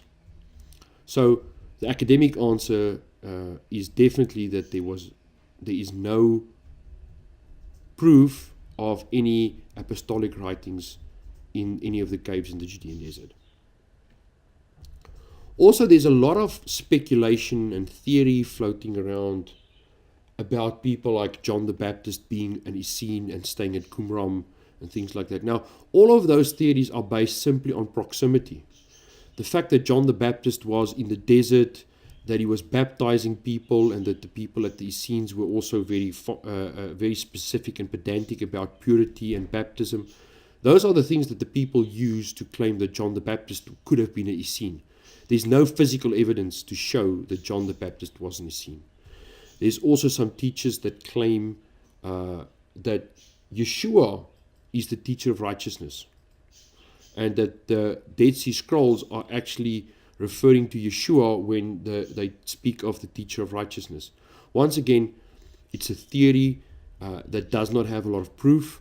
It's a theory that has a lot of proof against it. Thus, I do not subscribe in any way to any of the teachings or sayings that say that either Yeshua or John the Baptist spent time at Qumran and was trained at Qumran. I simply do not find any proof of that. But we will see that some of the concepts, some of the communication styles, some of the sayings that we see recorded in the Apostolic Scriptures do line up with what we find in the scrolls. And we will even see that people like Yeshua, like the Apostle Paul, all of them use similar type of communication style, arguments or content that we also see in the fragments that we found at the Dead Sea Scrolls. So let's look at some of the text that prove to us that some of the concepts that we find in the Apostolic Scriptures actually predate the writing of the Apostolic Scriptures. If we look at Luke 1 verses 32 to 35, we find a lot of references to the Son of Yahweh, the Son of Elohim. Now, there's a lot of discussion that this is not Jewish thought, that it was purely Christian thought, the Son of Yahweh or the Son of the Most High being separate and being the Messiah on earth. Now, of course, there's a lot of discussion about this in doctrinal theory, but bottom line, what we have found in one of these scrolls that was found in Cave 4 at Qumran is the following statements that says, also his son. You can see there was not actually found in the text. It can be derived from another form or another version of this of the same text in another scroll. His son will be great. And also in column 1, line 22, we also see he will be called the Son of Elohim or Son of Yahweh. They will call him the Son of the Most High. So here we see a Jewish Second Temple period document referring to the same type of concepts. Now you might understand why, as Jewish scholars, Roth and Driver had such an issue to prove that these scrolls were actually written after Yeshua was resurrected, because they wanted to keep some of these ideas out of Judaism. So you can see that it says clearly that the concept of the Son of Yahweh or the Son of the Most High is not a new Christian concept. The next correlation that we find between the Apostolic Scriptures and the Dead Sea Scrolls bring us back to Matthew 5, the Beatitudes. And here we find a link back to scroll number or fragment number 525 that was also found in Cave 4 at Qumran. And what you can see here on the slide is that we see that in this scroll writings that look a lot like the Beatitudes. You will see if you look at the text that the text is not exactly the same, but the style and the way of communicating is a mirror image of one another. So what does this show us? It shows us that when Yeshua was teaching, he was actually using oral methods or teaching methods that was not unique to what he was doing, but was well known to the people of Judea, Samaria, Galilee at that time, because we see proof of the same style of teaching in other documents that don't record the words of Yeshua. So what does this teach us then? Does this teach us that Yeshua simply copied somebody else? No, what it actually shows us is that the fact that we find such text proves or increases the probability for any person that does not want to believe that Yeshua really existed. Because if we can find proof that the type of words that he used, the style of communication that he used, was well used or was also used by other people at the same time, it just makes the probability of Yeshua really existing, really saying these words a lot more. And it proves for me the fact that this is real. This really happened, because we see the style and the method being used as being well known or known in that period. Thus, we can actually learn a lot by the fact that we can prove, we can find similarities between the apostolic scriptures and fragments or scrolls that was found in the Judean desert.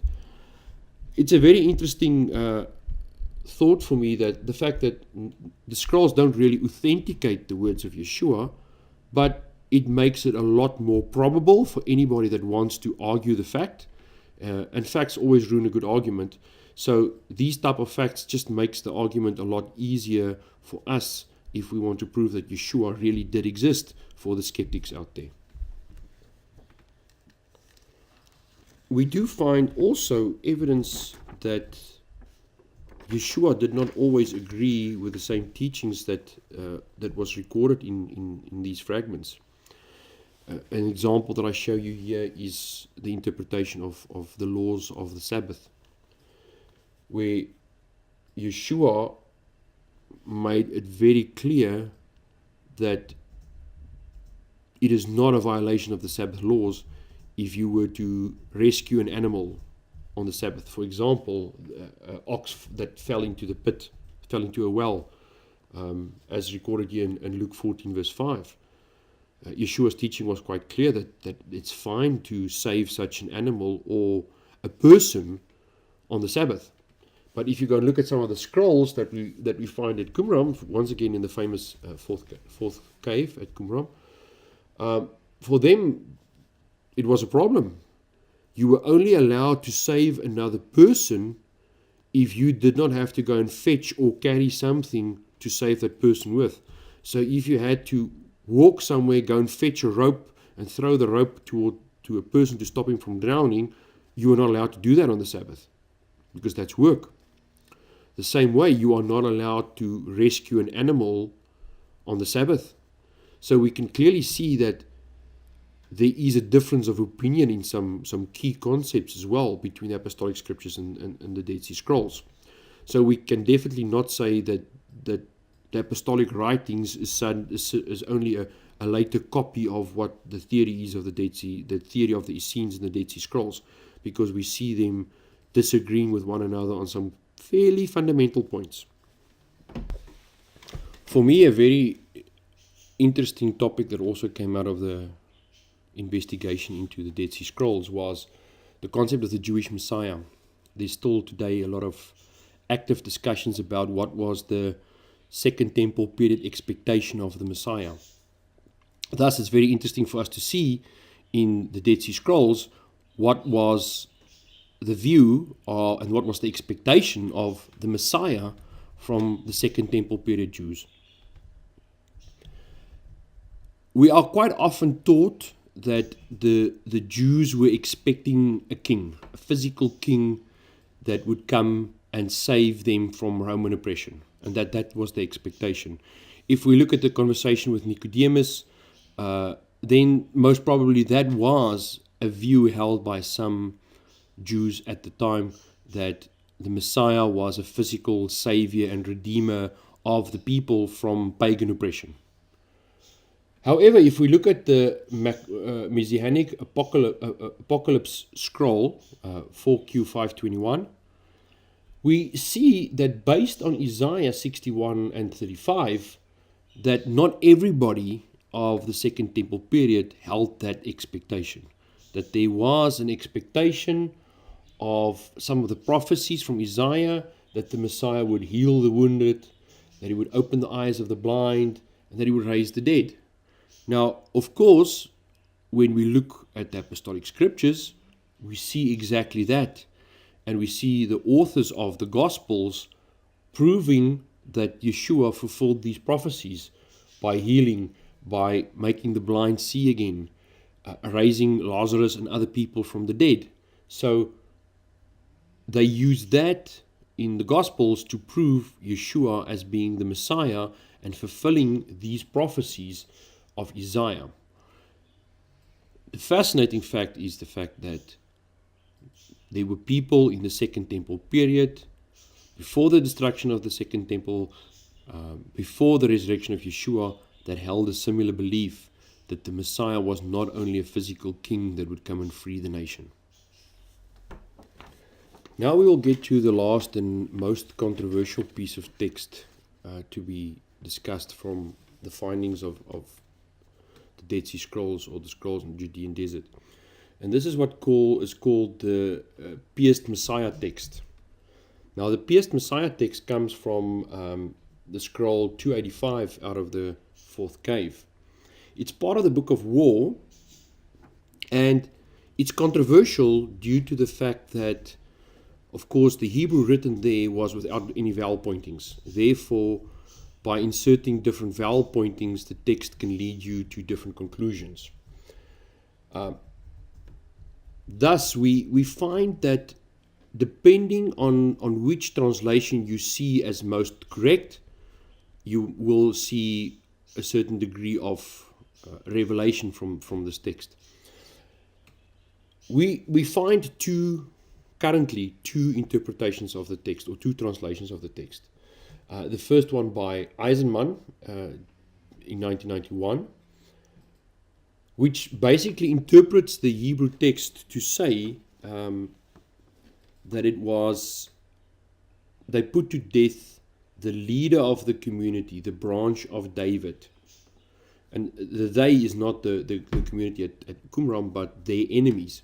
So it says that their enemies put to death the leader of the community, the branch of David.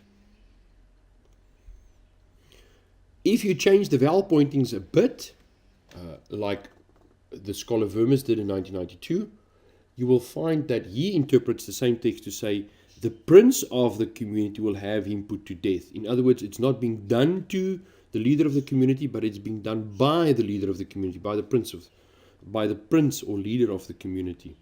Now, this text, why it's also so controversial, is that this fragment 5 of the scroll 285 was originally assigned to Father Milik, one of the original Roman Catholic priests in the group. But he did not publish it. For some other reason, he held it back. He never published this text, maybe due to the fact that he knew the controversy that would erupt based on different interpretations. But it was eventually brought to light in November 1991. So, depending on your interpretation of the vowel pointings, this text can show that the Messiah is a divinic figure, in other words, from the branch of David. I think both translators agree to that fact. They both agree to the fact that somebody is being judged and somebody is being killed. Now, who exactly that is, they differ on, but they do agree that there is somebody being killed or wounded. And they also agree that there is wounding or piercing of some sort happening. So we do find that even Vermes, that put forward the second translation, agrees that the original translation by Eisenman is a valid translation. So it's purely your contextual interpretation of the rest of the scroll that would lead you to one or the other translation. But if you were to take the first translation of Eisenman as a valid and the most valid translation, we do see that there is a leader of the community, that he is of the branch of David, and that he was being put to death. Of course, the whole discussion then comes about Yeshua being the leader of his community, being the leader of a group of people that followed him. He was of the branch of David, and this, of course, lends itself back to the teacher of righteousness potentially being Yeshua. So that circles back to this whole discussion. But interestingly, we do find this text that stirred up quite a bit of controversy and stirred up quite a bit of academic discussion about the leader of the community either being killed or pierced, or killing or piercing somebody else, and the dating of that scroll, exactly when that happened. Did that happen before Yeshua? Does it happen after Yeshua? A lot of interesting academic debate about this topic. So these are some of the interesting things that we read about and that we see when we look at these fragments and scrolls that were found in the Judean desert. Once again, as I said, these scrolls do not contain the apostolic writings, but they do teach us a couple of things about the apostolic writings, and also about the people, the view of the Jews of this period, and what did they think about the Messiah, but also what type of teaching were they accustomed to, who was using what type of speech. All of those things we can see by just looking at how these Dead Sea Scrolls recorded words and recorded messages. Validating for me once again the apostolic scriptures as accurate and true and historically correct scriptures. That's my own interpretation now. Okay, so let's wrap up. What can we conclude from all of this that I've presented to you today? I think hopefully I've proven to you that it is worth your while to get to know the content of these scrolls, to get to know a bit about the Dead Sea Scrolls, what was found, what it contains, the text of the scrolls, and hopefully it just sparked your interest a bit to go and do a bit more research on this wonderful treasure that was discovered. If we now look at what we've learned from this Dead Sea Scrolls, the one thing that we conclude from this is that this justifies for me one of the things as to why I should be using a fairly modern translation of the Bible. In my articles regarding Bible interpretation, I've said always that it makes sense for you to have a Bible translation that was done after the Dead Sea Scrolls were publicized. Because after they were published, we learned a lot more about Second Temple period Judaism. We've learned a lot more about the texts. We have actually found missing pieces of text that have now been incorporated into modern translations that were not in the old translations. So we actually get the content of the Hebrew scriptures a lot more complete if we use a translation that also incorporates the discoveries of the Judean desert. So it just justifies for me the argument that says it does make sense to use a modern version. There are things being discovered that change the physical text of the Bible, because we do find proof that there are missing pieces in certain of the Masoretic text. Speaking of the Bible and Bible translations, the other conclusion that I've drawn from this is that the Septuagint is a good translation. It can be used, and it is a good way of doing Bible interpretation if you are doing textual comparisons, to also use a translation that's based on the Septuagint rather than the Masoretic text. Because in some cases we have seen that the Septuagint is more complete or more accurate than the Masoretic text, just based on the third evidence that we see in the Dead Sea Scrolls. The last, but I think the most important conclusion, is that what we believe today has got its roots in Judaism. It is not a new religion. it was not a clear-cut switch from the one to the other. What we believe today and what Yeshua and both Paul were teaching does have its roots in Judaism.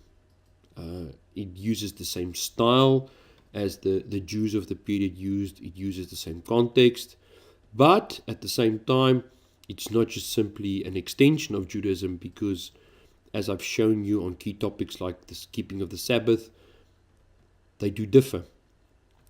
Yeshua takes a different point of view, a dramatically different point of view on some of the commandments. So it's not that what the apostolic scriptures is just a newer copy of the Dead Sea Scrolls or of the Tanakh.